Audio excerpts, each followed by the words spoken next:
Hello, everybody, and welcome back to Fanzone Debate.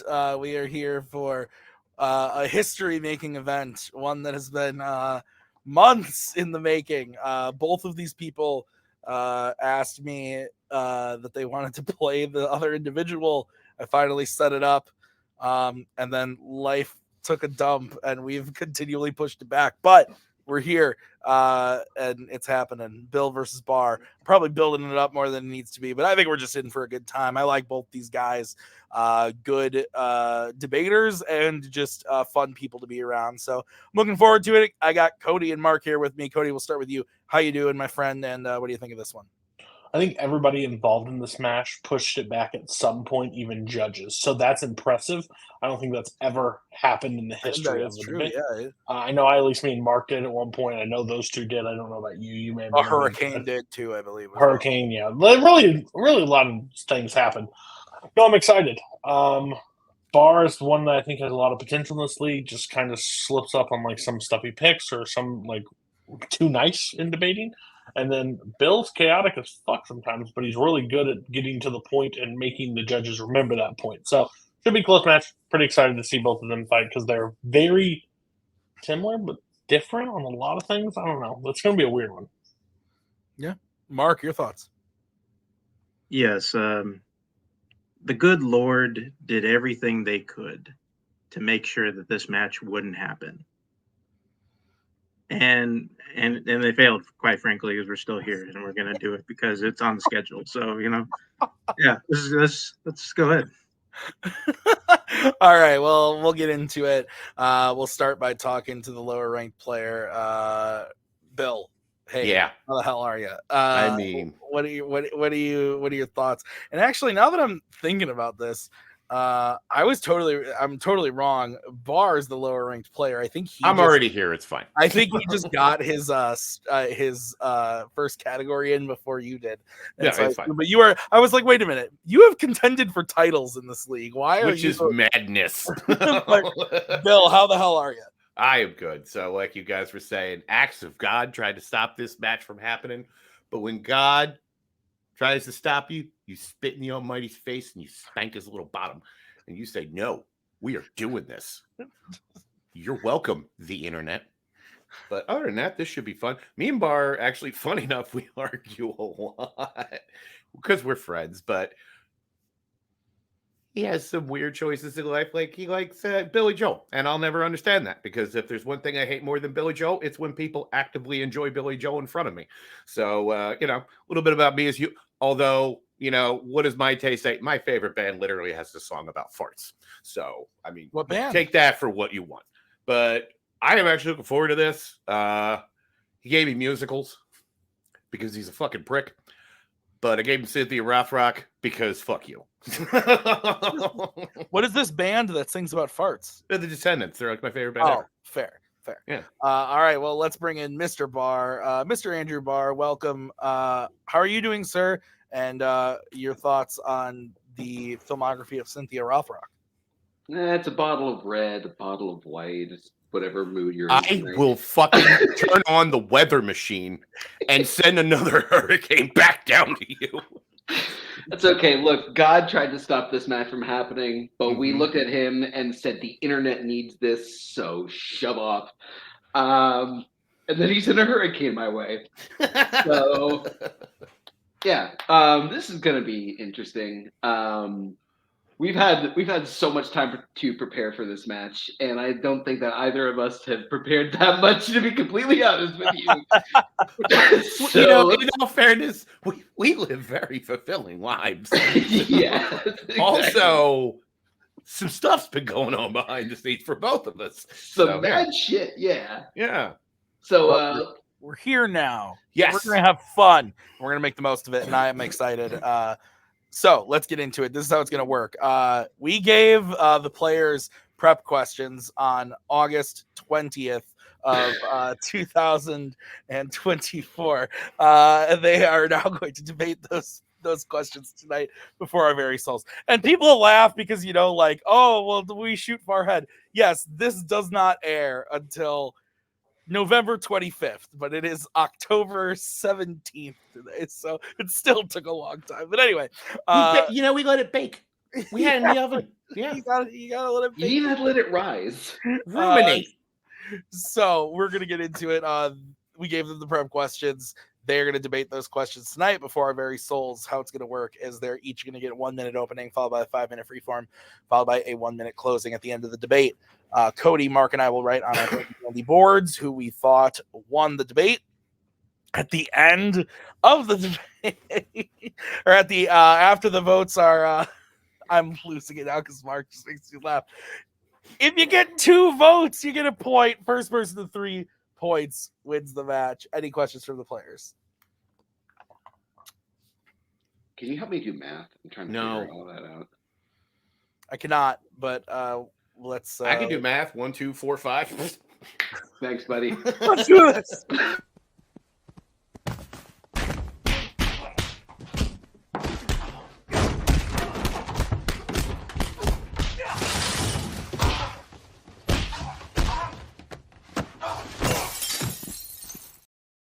All right, so we are going to kick this off with the first category, which was drafted by, I know I said we were going to start with Barr, but with Barr's category. But because Bill is higher ranked, we are going to start with Bill's first category, which is horror icons. So we are going to start with the horror icons question. And that is, what is the most over-the-top kill done by Jason in a Friday the 13th film? This is how we're going to kick it off. And we're going to start with you, Bill. You have 1 minute when you start talking. So I'm going to be upfront with you guys out there on the internet. I'm not going to say that these are all solid films. In fact, the one I've pulled my answer from is pretty bad. It's one of the worst, if not the worst. Well, no, not the worst. But the kill I went for is Jason fights a boxer in Jason Takes Manhattan, or really that movie should have been called Jason Takes for fucking ever to get to Manhattan. But the scene goes like this. This guy who's a boxer thinks he's tough, and then he tries to actually fist fight Jason. This goes on for like 90 seconds of this dude repeatedly punching Jason over and over and over and over until he's just dead on his feet and tired. And he says, "Take your best shot, motherfucker." And in one uppercut, punches this fucking dude's heads off over a building, rolls into a dumpster with the lid shutting. Fucking Keystone Cops level comedy right there. Time. All right, we are going to move over to Barr. Barr, you have 1 minute when you start talking. When I want an over-the-top kill in a Friday the 13th film, I want it all. I want the sound effects. I want the visual effects. I want really campy acting. I want something that makes me just fucking cringe in the best way possible. And that is the frozen face slammed onto the counter in Jason X. Jason wakes up on a lab, like a slab in a space lab, and immediately just takes this one scientist girl, shoves her face into like liquid nitrogen, lifts it back up to show the camera like it's a 3D movie, and she looks like Jack fucking Frost just had like a face mask on, and just slams it down onto the counter, just pouring everything out. It is beautiful, bloody, and just completely over the top. Time. All right. We got the two picks. Guys, 5 minute freeform when one of you starts talking. Remember, I will throw up the 1 minute warning when the time comes, and then I will give a 10-second warning when that time comes. If one of you is talking too much and not letting your opponent talk, I will throw up the let your opponent talk. Don't make me do that. I'll send. We Nick call to your that the Bill house. rule. The Bill rule. That's fine. I'll send Nick to your house if you do it, and he'll beat you, Bill. He'll take you out. So don't do it. 5 minute freeform. One of you starts talking. Barr, you ignorant slut. Yeah. I'm sorry. No, how dare you? This is personal now. No. So, dude, here's my thing. If the question was, what's the coolest kill done by Jason, this would have been a walk in the park for you because this is bar none the coolest. Is it over the top though? I mean, Yes. I think it's not really because it's over too quick. It just happens so fast. I mean, it's cool as hell, but it's not even the most over the top kill in your movie. That's the thing. Mine is literally 2 straight minutes of Jason essentially playing with his food, letting this guy tire himself out. Why? I don't know. I don't know why a zombie suddenly thinks this is fucking funny to do, but he does. He lets him just wear himself out, comically punches his head clean off, and then I can't believe a slide whistle didn't make a noise on the way down as it falls into a dumpster and then the lid slams shut. That is the textbook definition of how to go over the top, sir. Yeah, well, here's the thing with yours. It is a minute and a half of build up to one thing that you can kind of see coming. And even then, it's such a far away angle that you don't get to enjoy how over the top it is.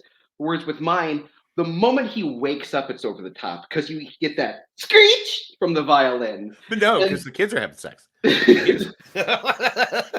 But then you also get the moment where her face is in the liquid and you see the angle as her face just completely freezes over and you hear the as it just freezes. He pulls it out and it is the cheapest looking makeup effect, which just is chef's kiss. And they zoom in slightly when he pulls her face out. It's like a 3D movie. And then just the bright red everything just coming out of her face as it just shatters open. I don't know how you don't see this as over the top. I see it as gruesome and kind of awesome, but here's the thing. In your movie, you have a textbook example of what over the top is. And it's in we'll call it the holodeck because that's what the fuck that is. It's fine. It's the holodeck where Jason literally throws a guy over. He lands on a fucking drill. And that would have been enough, except for now the body starts spinning down the drill on the way down. Like, that is way over the top. We didn't need any of that, but we're all the better for them putting it in anyway, because that shit is fucking hilarious.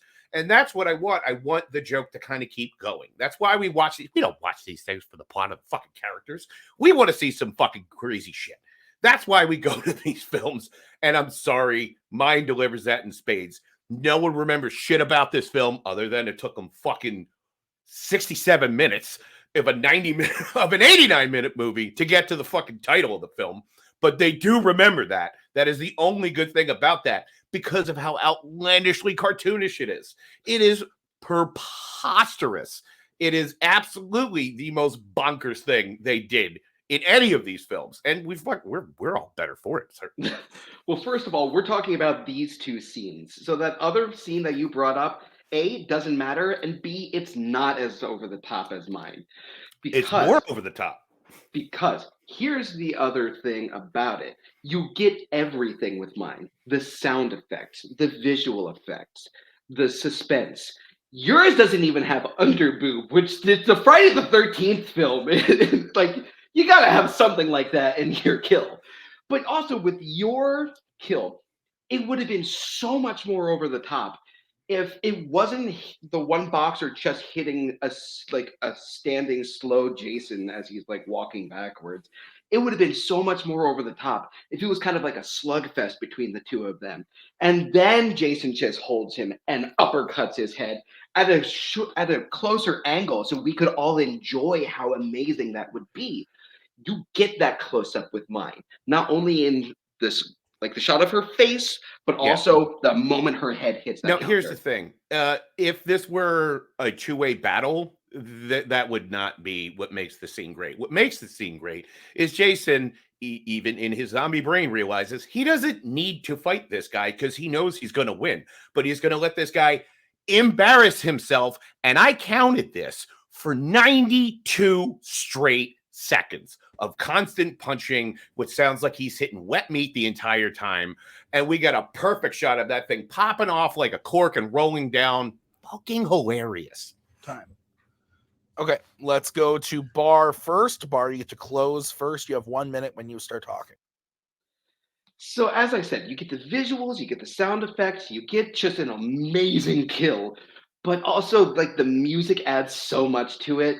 Like at the moment that he like throws her across the room and she hits that thing, you see the other guy on the opposite side of that door listening to fucking headphones, and you see her like pounding on the side like as a shadow, and it just like builds up the dramatic tension, and it just like builds and builds and builds until you get this amazing payoff of just blood and chaos and just like the most insane thing that you could have possibly seen.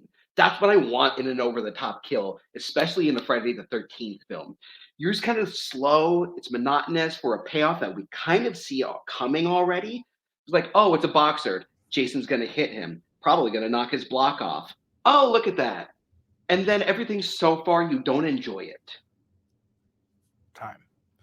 Okay. We're going to move over to Bill. Bill, you have 1 minute to close when you start talking. All right. Like, once again, I said, if we had coolest death, I mean, that one wins hands down. It's the number one on every list ever for good reason. It's really cool, but it's over too quick. And plus, I'm going to reiterate this part. The fucking death propeller scene is way more over the top than that is. Like, that is gruesome and gnarly, but not over the top. Mine is literally like, you went over the top. How about 92 seconds of setup for a quick punchline that just makes that punch that much funnier? It could have just ended there, and that would have been funny. But they're like, no, we're not going to end it there. We're actually going to see it fly off comically, bounce down like a pinball, fall into a dumpster, and have the lid slam close. Just like nothing in real life happens. It is absolutely preposterously ridiculous that this is how that whole scene played out. It is very self-aware. One of the few times where it actually pays off, and it is legitimately funny. And there's a reason why it's the only thing we talk about this dipshit film. Time. Okay. All right. Good job, guys. I'm going to bring in the judges.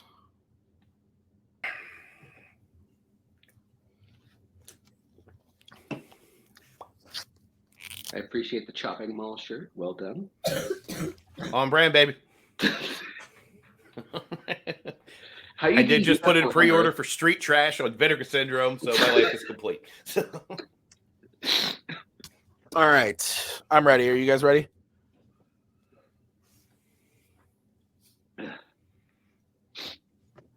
Okay.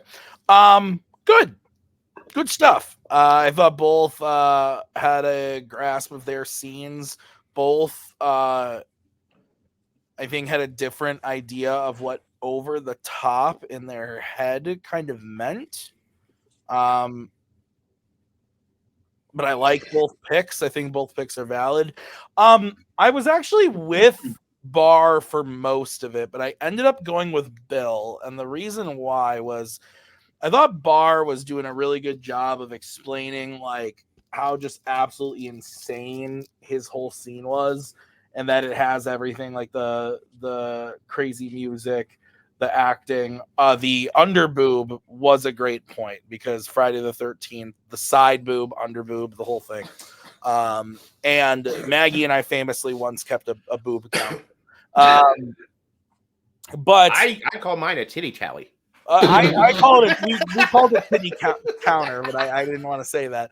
But at the end, Bill's closing, I thought he did a really good job of like kind of recontextualizing his whole fight for me, because the whole time I was like, I like the sound of his scene, but I don't see how this is over the top. And then when he really laid out like the fact that it is so ridiculous, nothing in reality, the way that he talked about how the head, like it could have just ended with the head getting punched off, but afterwards with like the head rolling around like a pinball and everything, and just how fucking insane it is. I thought Bill was maybe arguing for funny scene, but then that ending, he kind of talked about like why it's over the top, because it makes no sense and it's dumb and awesome at the same time. Whereas like, and then him throwing in that Bars is just the coolest. That really kind of like, no pun intended, kind of Yeah, slightly. Yeah, so I gave it to Bill. Mark.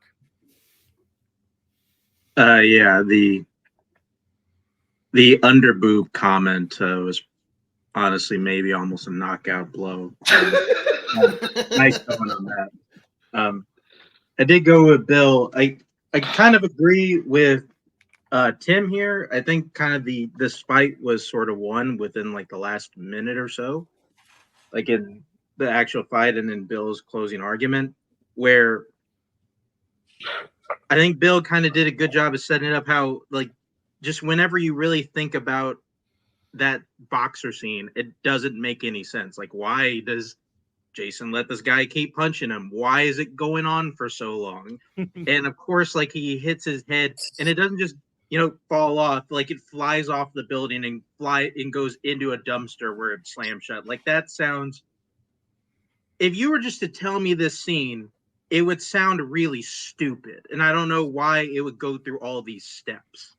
And so I think kind of in that bit, like, where, yeah, like, even though Barr's scene is really neat and I think does fall in line with the actual tone of the franchise, do you think Bill kind of sealed it there with, like, his kill just being slightly more over the top? All right, Cody, your vote doesn't count. Where would you have gone and why? I think it's weird. We're taking over the top as meaning it's bad or silly or goofy. I don't think that always has to mean over the top. Can just mean over, like, killing aggressively. Or at the end of That's kind of what I thought when I. At the end of the day, I took it as a punch versus a smash of the table because I don't really care what leads up to the scene. If I'm punching for 92 minutes, it means nothing because the question was over the top kill. Everything before it means nothing. Everything after it means nothing. It's the moment of when the kill has happened for me and what makes it the most over top versus kill. I went with Barr. The reason why I ended up not going with Bill is because he was like so much on what's happening before. And then what happens with the head, like, bouncing around, like, it's goofy, it's silly, but I don't know if that's considered as much over the top when it was just a punch. And the Jason X thing of, like, oh, there's a more over the top. Well, that doesn't mean that this scene's not also over the top compared to the punch. So overall, I think Barb did a good job, but me and Tim disagreeing on the first question. Who would have thought it? Who would have thunk it? All right. Cats and dogs living together, mass hysteria. It's also going to get real that's confusing because both our names are the same amount of letters. So every time I see a board, it's like, does it say Bill or Barr? I don't know. With double letters at the end.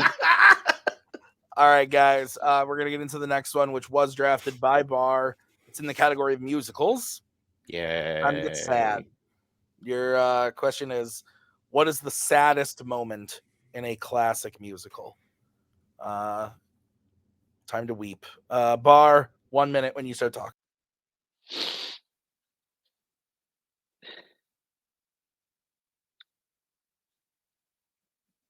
So I went with Nancy's death in Oliver. It's Nancy is like one of the only characters, the only main character who genuinely cares for this kid. And the one person that she seemed to really, really love throughout most of the film is the one who basically kills her right in front of Oliver.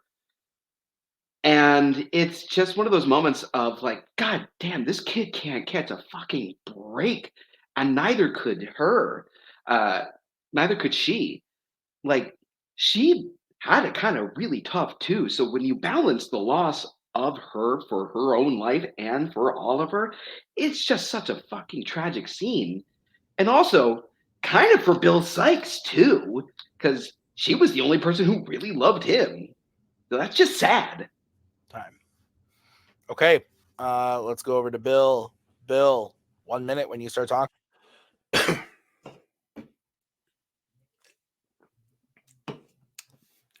So what I have picked out is the end of the film, and I'll butcher the pronunciation of this, and I apologize. The Umbrellas of Schoenberg. Classic film, beloved cinema, so good. Basically, the film follows Genevieve and Guy. They are young people in love. They want to spend the rest of their lives together, and he is drafted off to war. He is writing letters to her. They stop coming. Genevieve's mother pressures her to get married. She does. She marries rich. She moves away. Guy goes through a despondent period, but the final scene ends. Guy is now married. He has his own kid, and they are, him and his family, they own a gas station. He runs it. Genevieve pulls up as she's in from out of town, and it's them meeting again after the first time in years. And the entire scene, there is this very understated, quiet devastation of they still love each other, but they can't be together. And now they have to live the rest of their lives with this agonizing regret of the love that didn't pan out. Time. Woof. All right, guys. Let's get sad. 5 minutes. Billy, you piece of shit. Oh, I'm sorry. Did I pick a fucking tragic ending? Yeah, I did. Yeah, but not as tragic as mine. Yeah. So here's the thing about your scene is that, yes, there is a little bit of somberness, but both of them are in good situations, and we know that there's going to be good things for both of them ahead. Because Guy got that gas station that he kept talking about that he wanted throughout the film. He has a family. They both do. So they have happy lives. It's just like a little moment. And with mine, it's just like, it's a heartbreak on a heartbreak on a heartbreak, to the point where even Sykes's dog is like, dude, I'm not fucking going anywhere near you after you killed her. To have that one parental figure, that one true parental figure just taken from you in front of your eyes by the person that they claim to have loved, by the person who said to have loved them, that's just like utterly heartbreaking. Okay, here's the thing. You keep saying like they're going to be fine. They have everything going for them. While their lives on paper should be great, you read it in their face in that scene. Everything out of their mouth, it's somber. Not to mention, Guy has to live with the fact knowing his daughter that he has never met is in that car, and he can't bring himself to go meet her because he knows it's just like something like I'll never be a part of her life. He has to live with that forever. That is not something you just can like live with. It's heartbreaking in the absolute sadness for both of these people of we do love each other still, but because of the way things worked out, we will never be together. And while we've managed to fashion our own lives, it's never going to be quite right. You read it in their face. They're not happy about leaving each other, but this is the life they've unfortunately been aligned to. Now, I will say that yours, while sad, but it's also like the thing that turns everything around. Like Oliver has finally had enough. Even the dog has finally had enough. It is the kind of moment that makes Oliver kind of like come to life and get out of this situation. While it is sad and tragic, it propels him to live a better life. Like he gets out of it. He gets his happy ending. He only gets his happy ending because after Bill Sikes kidnaps him afterwards, Bill Sikes is shot. That's not Oliver making that choice. Oliver gets grabbed and snatched up after that.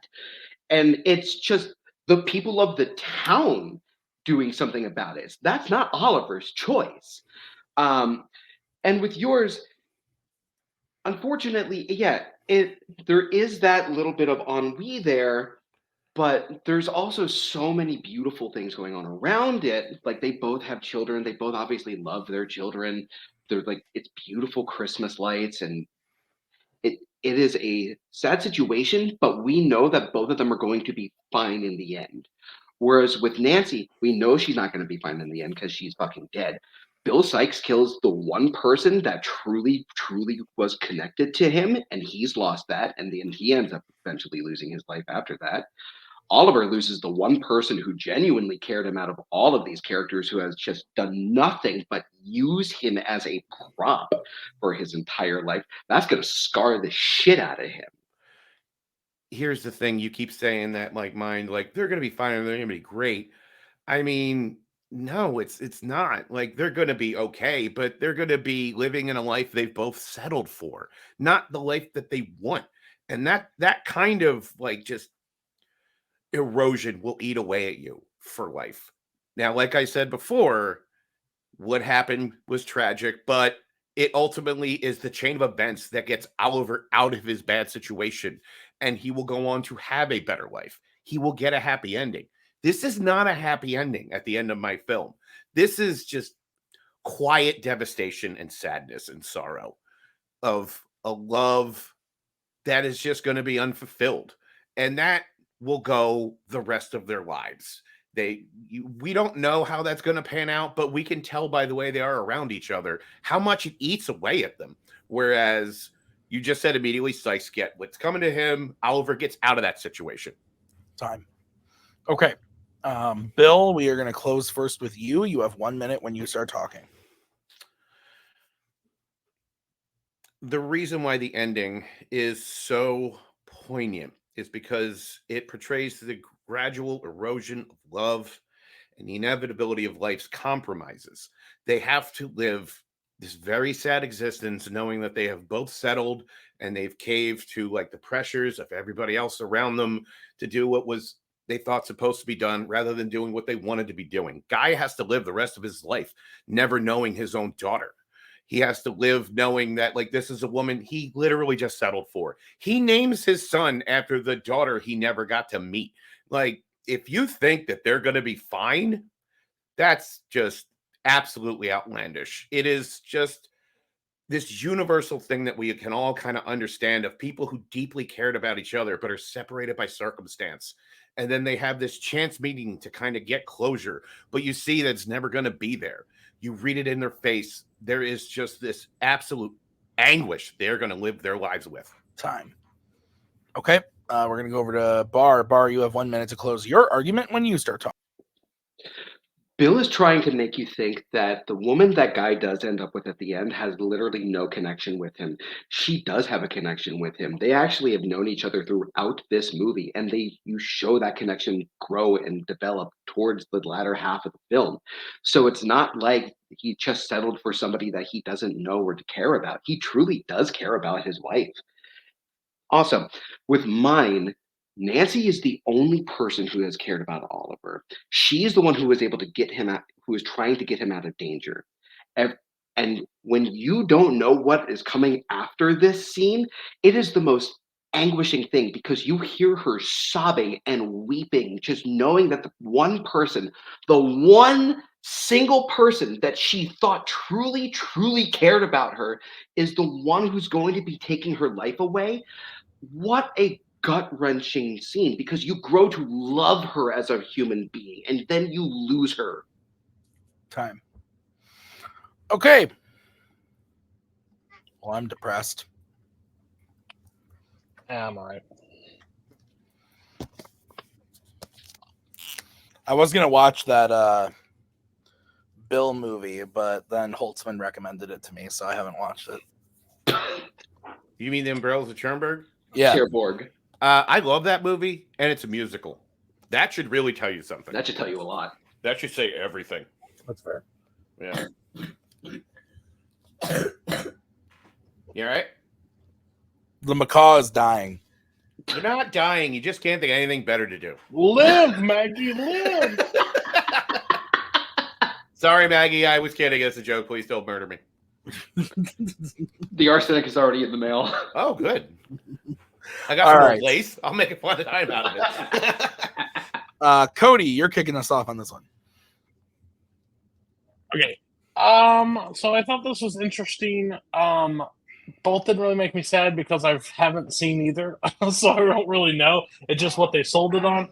And Barr could have been sold me, snake oil or some lying bullshit because he was able to paint the picture on his thing and tear down Bill's.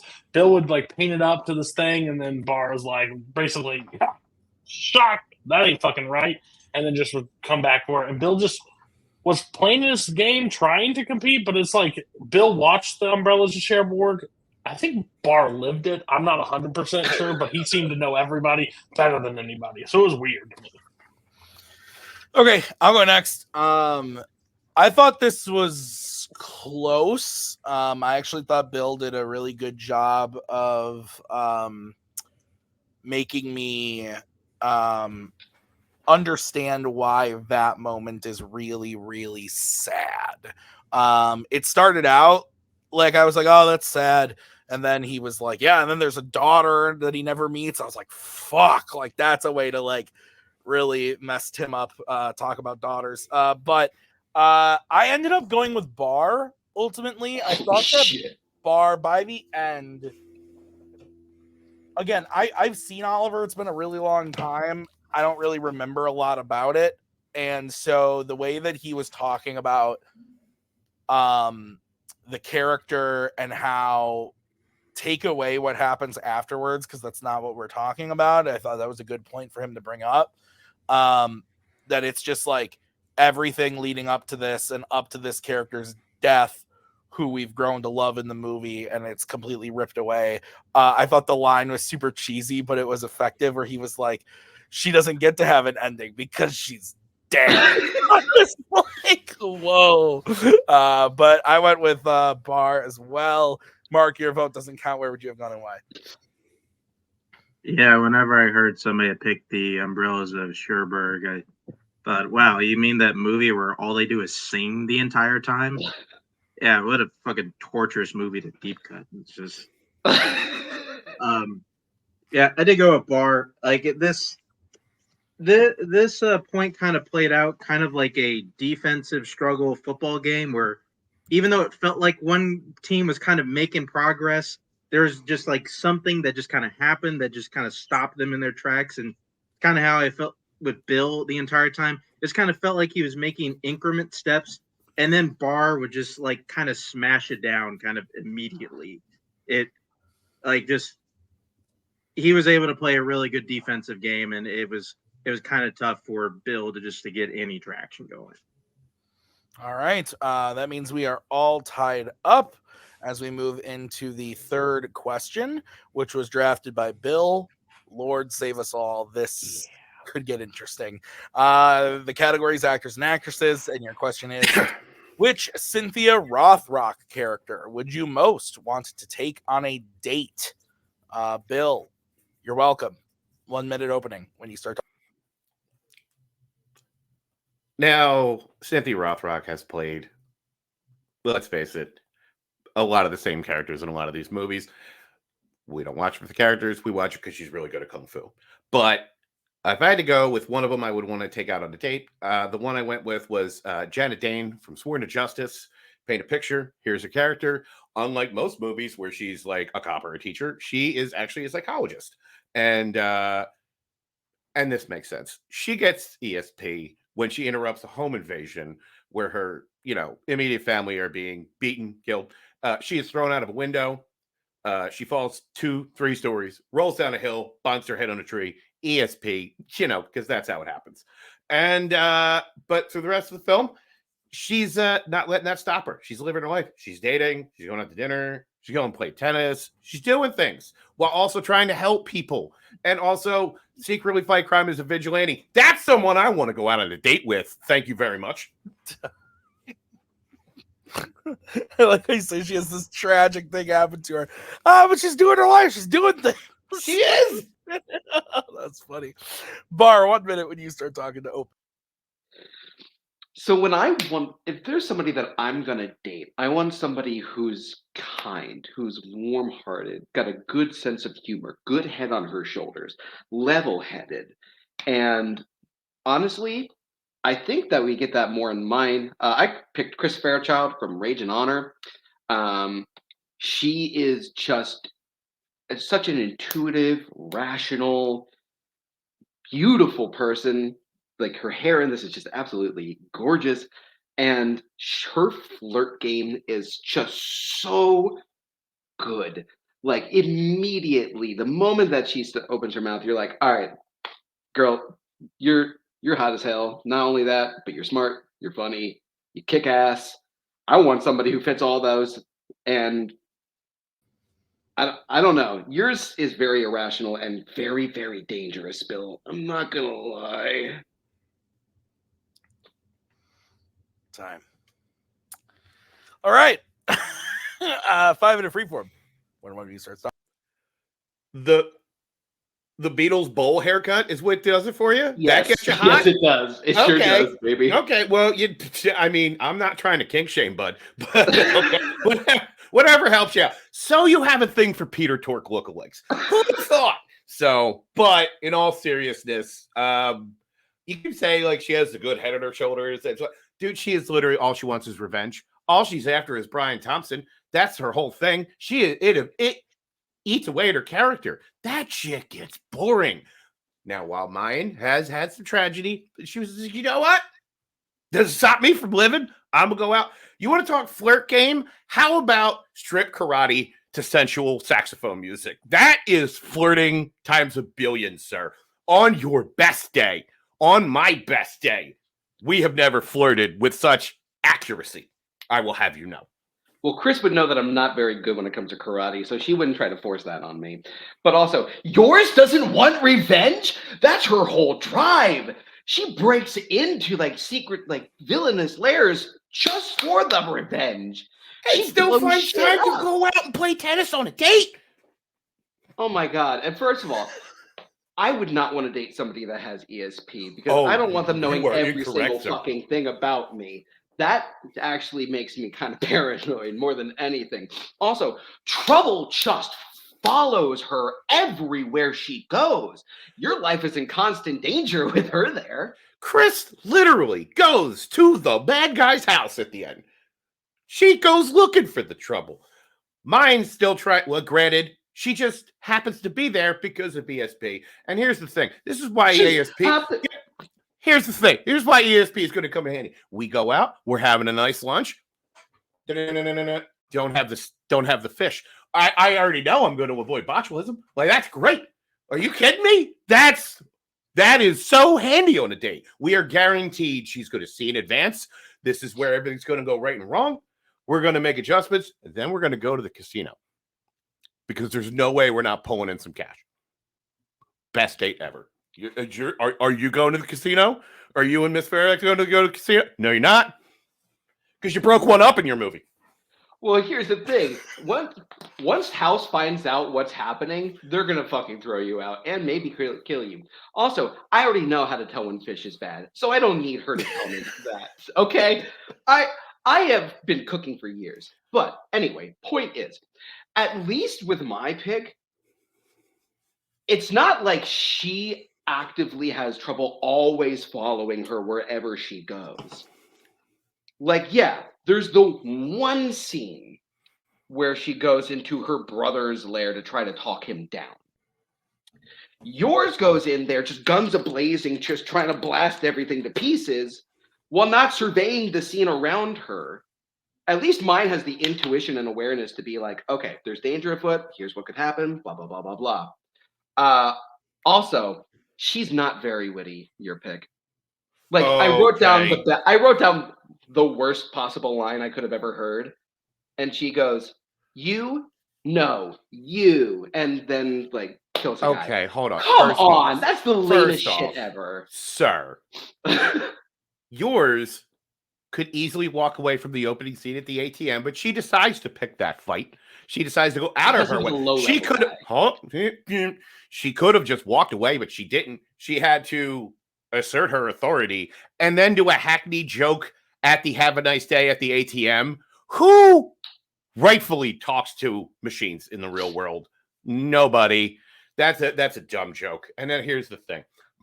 I have famously, I am a human garbage disposal. I will eat bad fish. Okay? So I am glad I have. Why do you have her doing that for you then? I need a psychic on my hand to know, hey, you know what? Actually, there's going to be some shit going down in here. We're not going to go. And then we're going to go to the casino. We're going to start racking up some money. And she's going to go, okay, we got to stop at this hand because that's when the house is going to start to know what's up. And then we can just go and enjoy our winnings. We'll go play some tennis. We'll go do some sexy lingerie, like, flirt fighting. It's going to be so much fun. Yours is just going to be like constantly complaining about Brian Thompson for 89 minutes. Sir, teachers in this movie apparently only do one thing and are boring. I'm just saying the way she portrays it because she's a teacher by day and she teaches Kung Fu.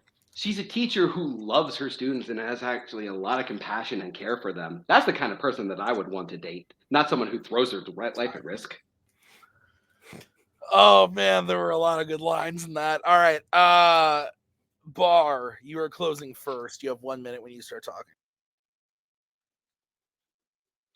Chris's family is important to her. And I think that that is such an honorable thing. It may have gotten her into trouble, but I think that that's just a great thing. She's funny, she's kind, she's compassionate, she's caring. She can take care of you. She can literally protect you. And that's the kind of woman that I want. Whereas with your pick, she falls in love way too fast. Like she looked at that guy and immediately just went. I don't want somebody falling that fast for me. I want it to be a good build. Who's supplying her all of these weapons? She's incredibly well armed, and like that makes me nervous. The whole ESP knowing literally everything about me, that makes me nervous. Because if I want to just like go out and get a hot dog by myself, and she's gonna know, she's gonna be like, "Why do you not want me there?" Also, she is willing to sleep with a guy who wears tighty whities. No sane woman should ever be okay with sleeping with a guy that wears tighty whities who is like 38. Time. Interesting. We're gonna move over to Bill. Bill, you have 1 minute to close when you start talking.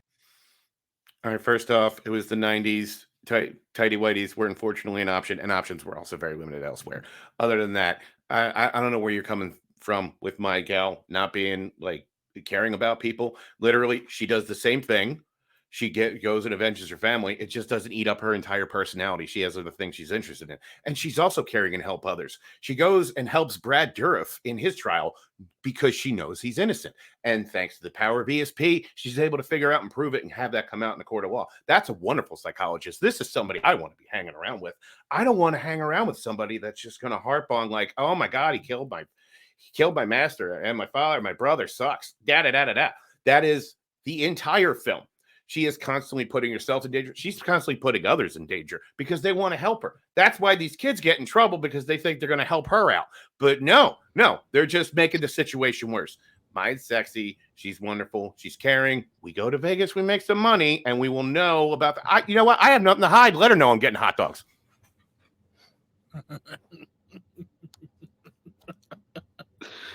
Oh my This God. may be one of my favorite matches. I'm so glad Cody has to make a decision on this. This is the best day of my life. This was better than me making you listen to Zen Arcade. Absolutely it is. I'm not getting the point. It's fine. I haven't returned to that show.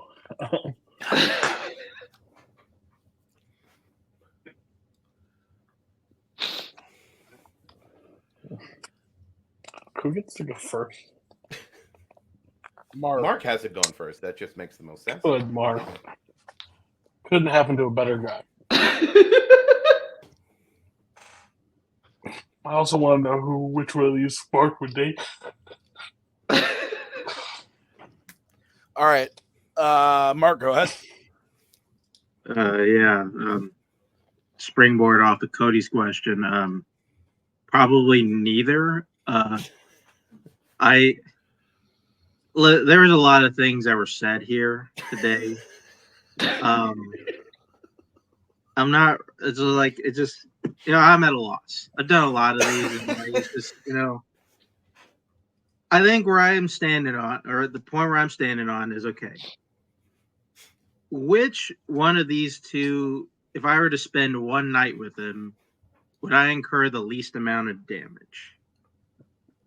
And I think Barr at least somewhat convinced me that it's probably going. The night that I would have with Bill's person sounds like it would be very chaotic and kind of weird.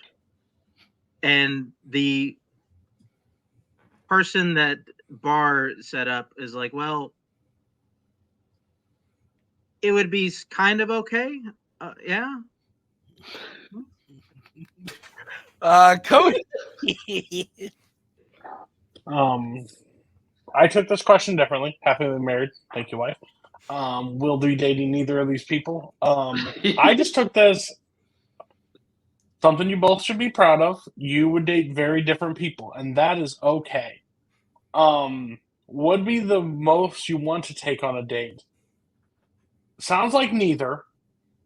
But for you weirdos, I was really uncomfortable for how Barr was getting. I didn't know if he was making like an eHarmony account live on call to say I like, have a "Hey, match runner set up after call me up after this." I was really weirded out, and I heard lingerie like fighting. Weird shit. I ended up going with Bill, because when I think of a date, he painted a picture. Yeah, could be chaotic, would never go, but chaotic, a lot of fun, chance to win money, and I mean less whining. And he painted a picture that Bar's girl's gonna whine a lot, so I don't want that on a date. So it's not me. It's for Bill, and I think he did a good job. Good job, Bill. Please, I've never watched in either of these movies. Yeah, I don't know what just happened. You But corrected the I question. can tell you one thing for sure. Yeah.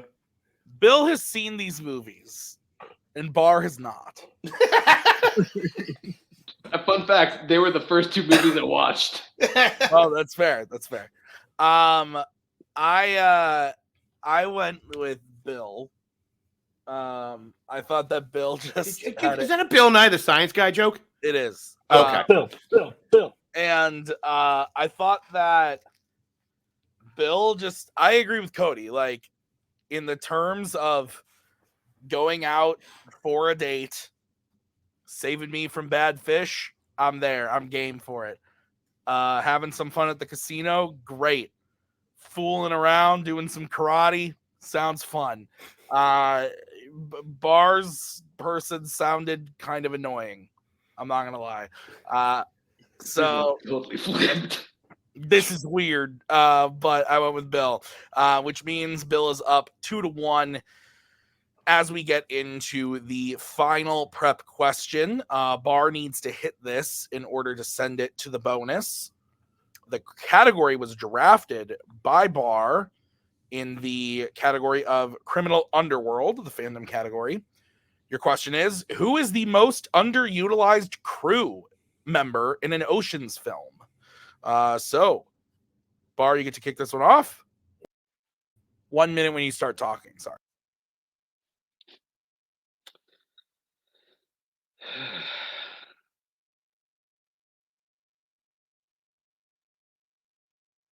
So when you are using people in a crew, you want to utilize their strengths in order to get to the goal that you're trying to attain.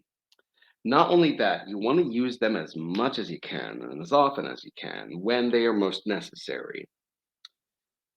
Frank could have easily been left out of Ocean's 12. He's barely in the movie. They don't utilize his strengths. He's like a fast talking, smooth talking con man who's able to, talk anybody into like buying a bag of ice for like $700. They don't do that in Ocean's 12 at all. In fact, halfway through the film, he's in jail and he's never seen again pretty much until like maybe 2 seconds at the end. That's the most wasted potential for any cast member, for any crew member in this entire series. Time. Okay. We are going to go over to Bill. Bill, you have 1 minute when you start talking. So in the Ocean films, we're thinking, what are these guys' strong suits? What are their strengths? And how do we best use them? And I remember in the first one where we meet Yen, who was my pick for 13. But in the first one, he's like, hey, he's the grease man. And you see him doing incredible acrobatic stunts. Like he is versatile. He is flexible. He is like a human, like amazement machine of the things that he can get into tiny places. He can like just like get in and out of literally anywhere. So in Ocean's 13, what do we have this incredible dexterous person do? Disguise himself as a high roller to infiltrate the casino they're trying to rob. And he is literally just pretending to be somebody else the entire time. Talk about not utilizing anything in the box of tools. It's like taking a gun and using it as a spatula. 5 minutes when one of you starts talking. I mean, how the hell are you going to have a gymnast just be a high roller and then just be literally anybody could have done that? Friggin' Casey Affleck, who has the personality of like a damp bag of sand, could have just been in that part and done it. Why they needed to utilize the one guy that probably could have came in handy in any other situation, I mean, that is like literally the definition of underutilized. I'm sorry. Yen does stuff in the film. Barely. Frank doesn't do goddamn shit. Okay. The one thing that actual heist that he's actually used for, he doesn't do anything except for walk in at the end and realize that someone already beat them to the punch. That's literally the only thing Frank does in this film, aside from getting threatened by Andy Garcia's character. You're right. He does have to play the high roller. He's the one who walks up to the table just as they're about to knock out the Greco machine, and he's the one who actually has to bid that first high roll. It's like he's actually being utilized, whereas Frank does literally nothing in the one heist that he's a part of, except for go, oh man, someone beat us to the punch, and then get thrown in jail.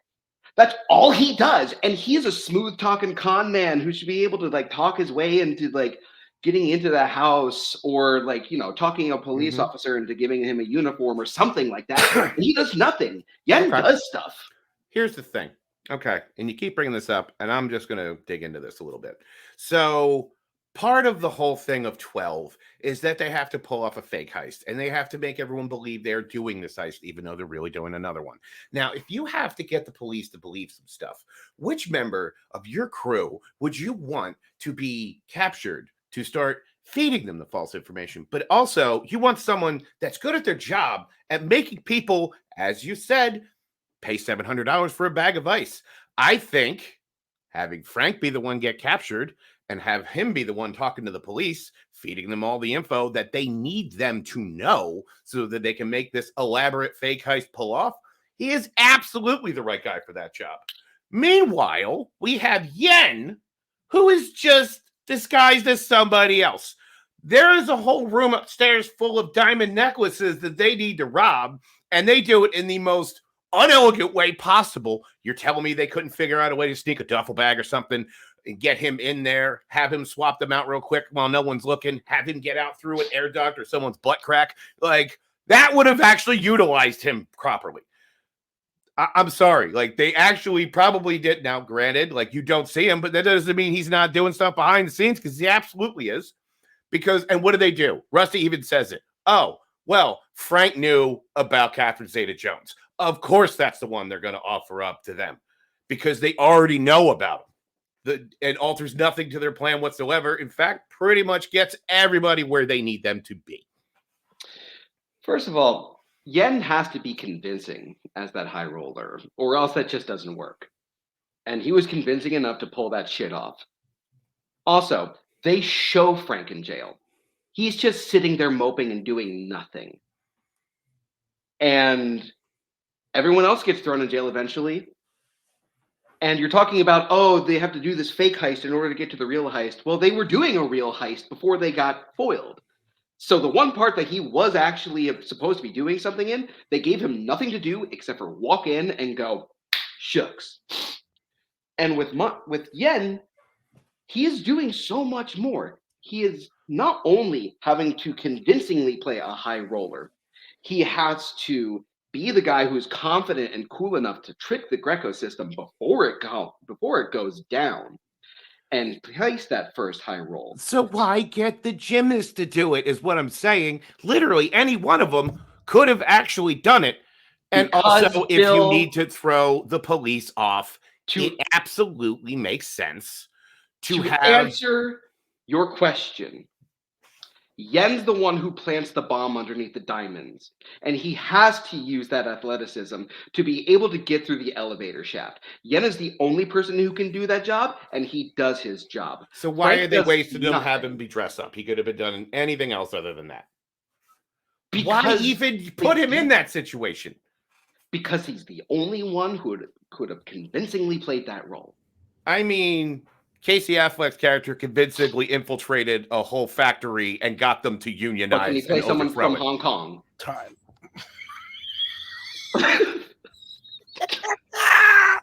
Okay, we're gonna start with Bill. Bill, sorry, Bill. You have 1 minute when you start talking.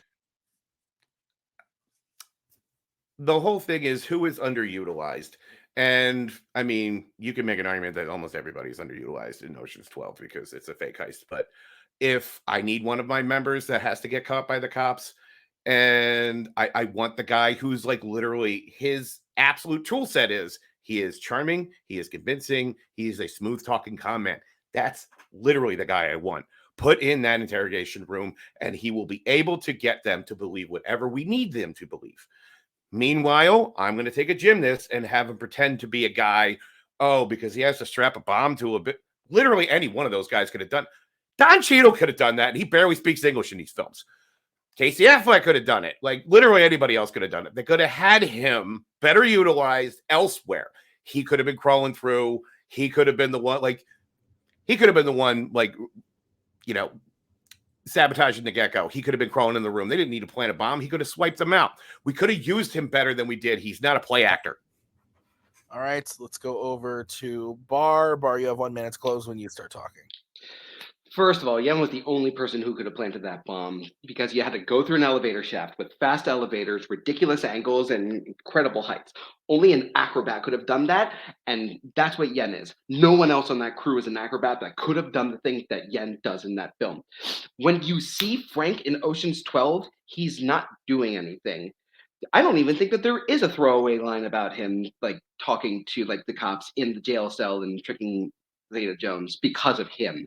He's not the one who's doing that. That's Danny. Frank's just sitting in jail moping until he's finally released at the end. Not only is he underutilized as a crew member, he's underutilized as a character in this film because he does nothing, but he's such an interesting, unique character who is just so charming and convincing that he can literally make people do whatever he wants just because of that and because of how good he is at wordplay. It's completely wasted in 12. Yen is used as an acrobat. Time. Okay. Wow. I'm still not over Casey Affleck. That's someone from Hong Kong. That was really funny. Oh man. Oh.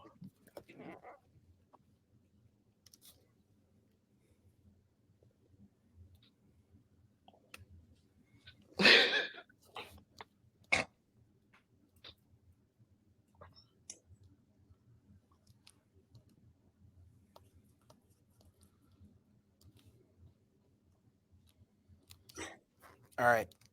You guys ready? Yes. Yep. All right. I went with Barr.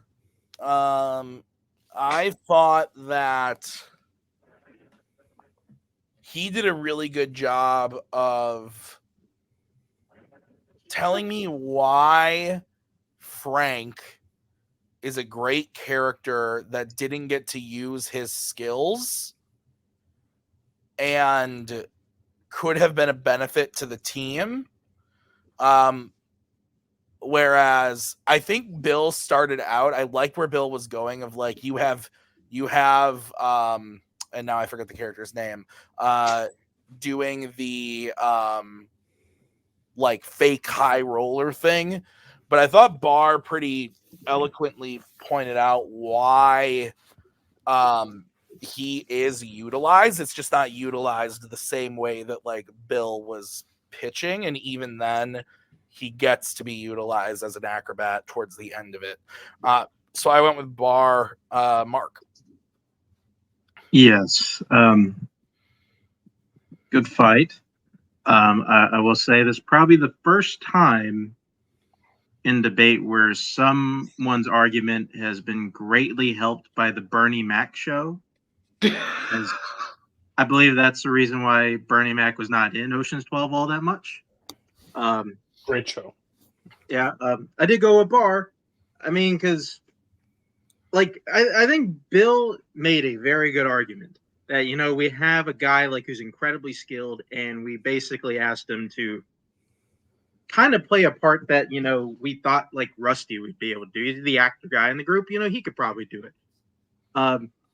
But I feel like every time Bill would make a point, Barr would just say, "My guy did nothing," and I just don't think there's anything you can do when, even though your guy is maybe not doing the right things, but I think at least Bill threw in a couple of things of at least years where Yen contributed in ways that made sense, and my guy did nothing. All right, Cody, your vote doesn't count. Where would you have gone and why? Seems like a trend tonight of mine stuff not counting, but here it is. I went with Barr. The reason why is like basically what Mark kind of said. It was like really hard to compete, and I guess the only way you could utilize Yen more is to shove him in more tiny things and make him do it. Because like if there was like literally a tagline that, but I thought about this like most of them utilize like each guy has a name about it. Yen could be like acrobat, Frank, nothing. Like smooth talker that just is there. Like, can we get more of him? Probably not. But yeah, so I think overall that's why I went with Barr. I just think I thought it was an interesting pick because I thought Yen is like crucial in all this stuff, but you painted it really well. But Barr just was like homeless, jobless guy sitting on the street. Nothing. I did nothing. You could have put anybody would have done my spot.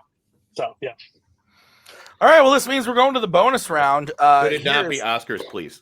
You get more of us, people. Here's how this is going to work. I randomized the side of Fanzone that this is going to come from, either Fandom or Mayzone. Then I do it every time. Sorry, and I know. And I react every time. Then I randomized the categories that were remaining that weren't drafted in the prep questions. So I'm going to say the category, and then I'm going to say the question. Once I've repeated the question, you guys will be able to answer. Whoever says their answer first will be going first. You each get 45 seconds and then 30 seconds. Any questions? Nope. All right. The side of Fanzone that was randomized was Melee. The category was sports. Oh, thank God. And the question is, baby Jesus. Question is simply, what is the best sports movie of all time? So again, wow. What is the best sports movie of all time? Remember the Titans. Okay.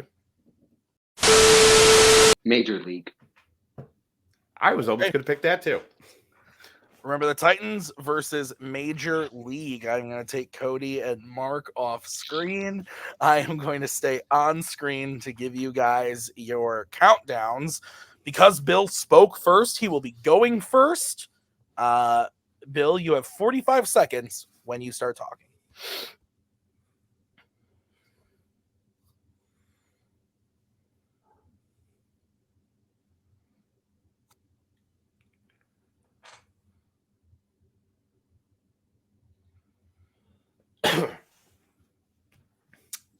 In Remember the Titans, we get a movie that is set against the backdrop of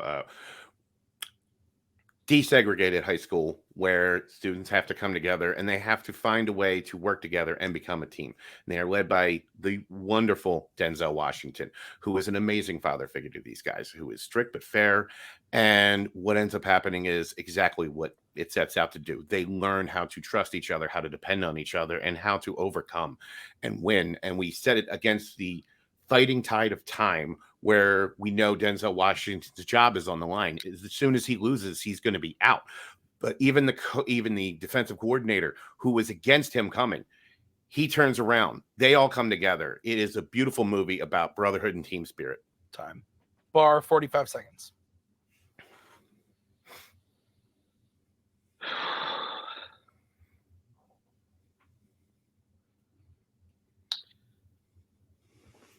with Major League, you're balancing a lot of things going on. You're balancing comedy, you're balancing romance, you're balancing some actual stakes with what's at stake with the team if they don't do well. You have these amazing characters that you remember. They all have their little things, but they're just so perfect. Like Wild Thing needing glasses and just finding that out later. It's such a funny bit when you see him walk out onto the mound with them. But you get these amazing baseball scenes that are just actually like really gripping when you're watching them. You have you have an amazing villain who's just absolutely insane, but so entertaining to watch. Yeah. Okay, Bill, 30 seconds. While your movie is good, it leans too much into the comedy to really have the payoff happen. Whereas mine, you want to talk about a villain? How about the entire town they're in? That town hates what is happening. They're actively fighting against it. Everybody, including the school that hired him. But they are coming together. He leads these people. In fact, they get the town to come around. Everyone is rooting for them. It is exactly the kind of underdog story with a wonderful payoff of these guys coming together in brotherhood and managing to win at the end of the day. It's a movie that we've seen a couple different times. Like 42 kind of does something very similar when it comes to that. We've seen a lot of better movies about segregation. With mine, you get very memorable characters, incredible sports scene. Like the way that the actual baseball games are shot are so entertaining. It's like watching an actual baseball game. There are stakes involved as well in mine. And I just think the characters, the performances, the comedy, the storytelling, it's all more memorable. Okay. I'm gonna bring in the judges. That was stressful for these two sports guys over here. I mean, it's literally my two children. Every person's name in that movie, their names all went out of my head immediately. I just panicked and I couldn't name anybody. And I'm like, the guy from The Wire, the cheerleader, and oh God. There's a racist coach in there somewhere, right? I mean, literally everybody. Oh, it's like my two fucking favorite sports movies of all time when it comes against each other.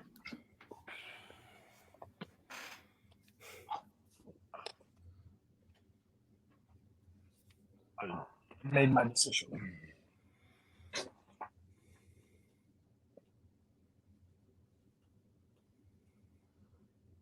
You guys ready? Yeah. Well, I don't know if Mark is.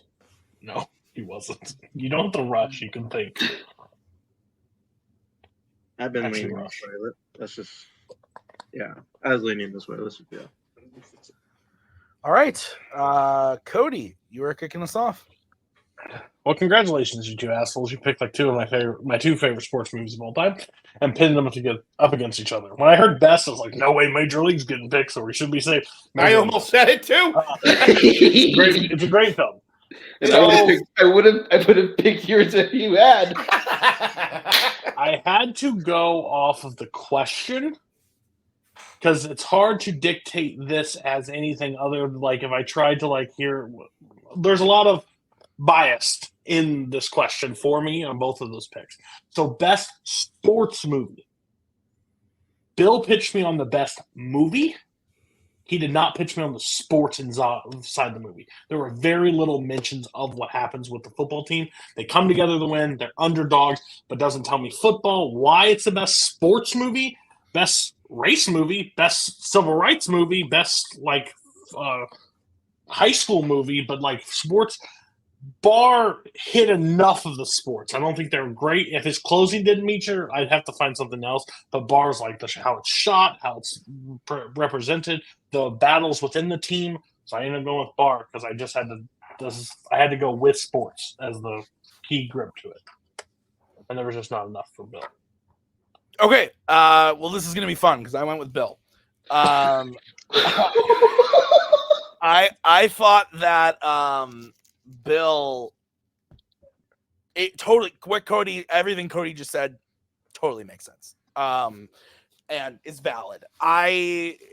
Maybe I should have used the sports thing more, but to me, what I heard was Barr saying things like the characters are memorable and the performances are memorable, but then couldn't name a person who was in the movie, couldn't name any characters from the movie. Whereas Bill was like, Denzel Washington is great. Here are specific moments that they are in the film. They have to do this. The town is against them. Barr brought up the crazy villain at one point in his movie, and then Bill was like, yeah, you want to talk villains? Like, my whole town's a villain. So I thought Bill just painted a bigger picture, was able to tell me more about his movie, and then ergo why it is better. Full disclosure, I have not seen Major League, but Fix that. yeah, I probably should. But based on the arguments alone, I did go with Bill. So Mark, you're welcome. You look very handsome tonight, Mark. I just wanted to say that out loud right now. Hey, Mark, what's that mustache wax you're using? It's doing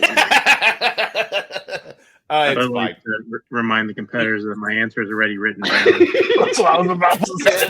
That's why it's funny. Yeah, I'm kind of a similar boat with Cody here. I don't love Remember the Titans much as him, but I do still really, really like it. I am also not a baseball fan, but I fucking love Major League. It's amazing. So it was really tough, like, hearing this question. And I think both said the right things here. And I think it is one of those 51-49 situations, and I did lean towards Barr here. I think where I do sort of agree with Cody. I think if there's anybody who I think hit more sports moments, it was Barr. But I think also I did kind of gleam on just in terms of like the movie. I think he also painted a picture of his Major League is trying to do a lot more than just be a good comedy. It's dealing with a bunch of romance and the kind of everything else is going along with it. I think Barr made Major League just kind of more new. I don't know nuance, but like just kind of gave Major League a bit more of a broader notion here. Okay, well, that means your winner is Andrew James Barr. We are going to go to post-match interviews. We'll start by talking to Bill. Bill, great job tonight on this one. Pretty much as close as you can get in a match. Really, I think you each had a clean sweep, if I'm not mistaken. Yeah. I mean, we both won our respective categories. Yeah, and it came down on a split decision at the end there. What are your thoughts on the match?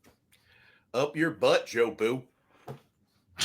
They get that. Yeah, it's great. But Tim, seriously, my thoughts of this match is why the fuck haven't you watched Major League? With that, we need to just discuss. One time I told Brian Michaels that I had never seen True Romance during a debate, and I almost was laughed off the show. So I would more of the case for Major League than True Romance. That's fair. Yeah. I should have picked Major League, and I second-guessed it. You know why I second-guessed it? Because people I work with love that movie. You know what they don't really love? Football or movies. But they fucking love that movie. And I need to get a little bit quicker in the speed rounds. That's usually what ends up being my Achilles heel, is sometimes my brain doesn't work as fast as my mouth. So, but good on Barr. So, yeah, now to take. I need to turn this around. I can't remember the last time I won one of these fucking things. So it's not great. So.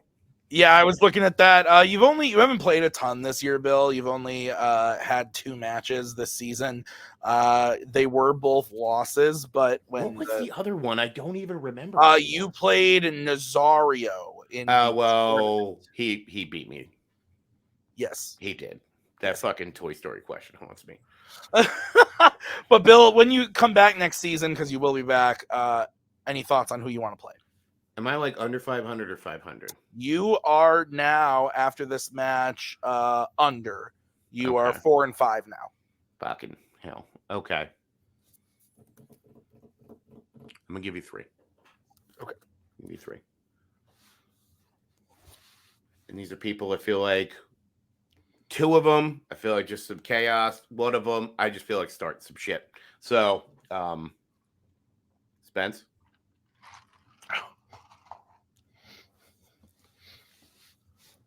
Alex does debate now, right?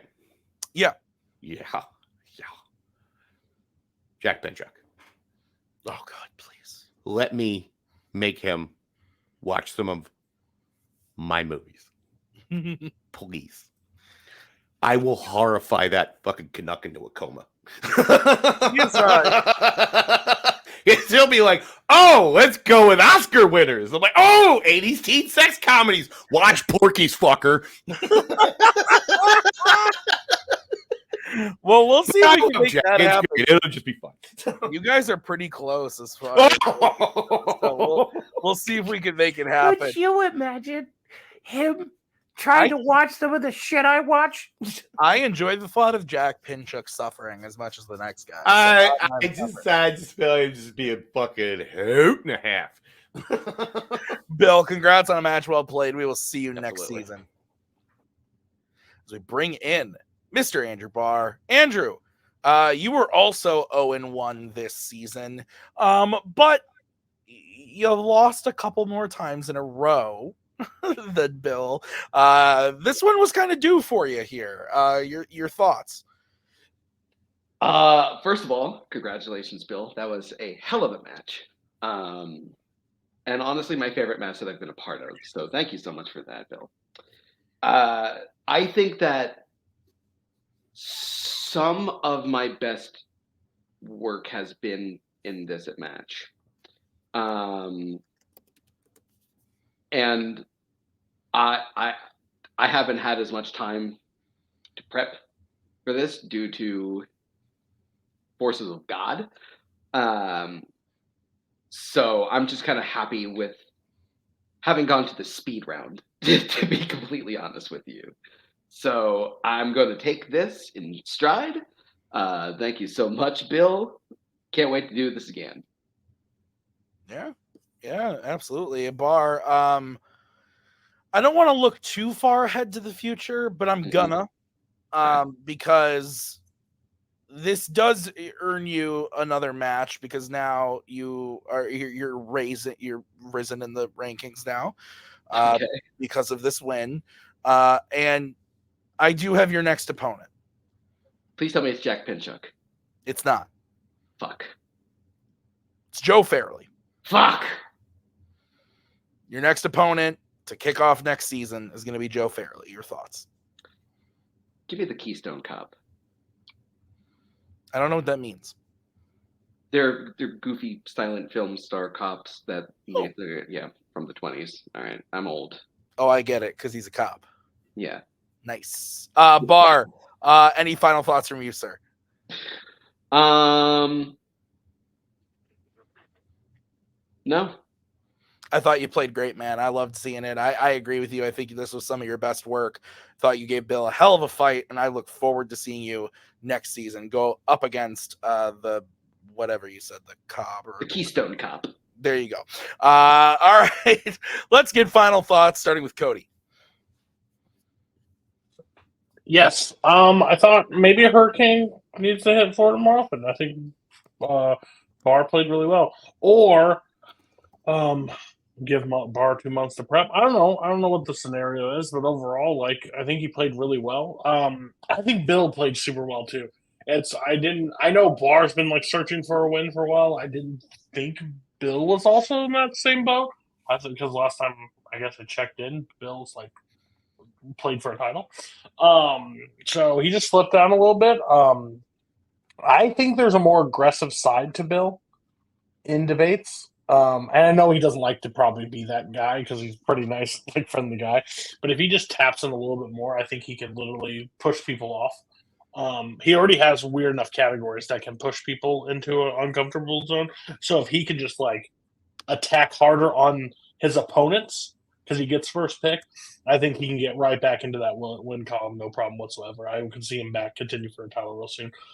And Barr, I hope him and Joe sounds like a very interesting matchup. Way different categories. Anything possible in that match.